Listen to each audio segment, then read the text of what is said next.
Naramdaman po ang hagupit ng bagyong Amang sa iba't ibang bahagi ng bansa nitong weekend. Sa Bicol Region nga, nagdulot pa ito ng pagbaha at pagguho ng lupa. Darito ang report.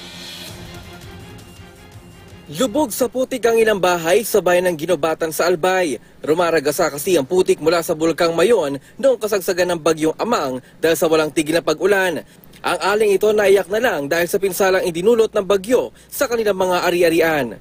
Mahigit 3,000 pamilya naman ang nasa evacuation center sa Kamalig. Kinatakutan daw nila ang posibleng pananalasan ng lahar sa gitna ng bagyo. Sa bayan naman ng Manito sa Albay, tinatayang 3 daang residente ang nilikas sa barangay Inang maharang dahil sa pagguho ng lupa. Pahirapan ang pag-rescue sa mga residente dahil hindi na marating ang mga barangay. Sa Aurora naman, pansamantalang tumigil ang pangingisda ang mga mangingisda dahil sa banta ng masamang panahon. Dahil malakas ang hangin at matataas ang mga alon, hindi na sila sinubuhang mangisda.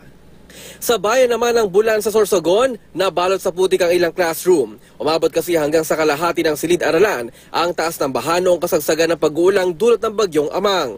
Napinsala ang mga libro at iba pang mga gamit sa eskwela. Gumuho ang bahagi ng bundok sa gilid ng Maharlika Highway na sakop na ng Santa Elena, Camarines Norte. Nagdulot naman ito ng mahabang traffic sa mga sasakyang biyaheng Bicol Metro Manila.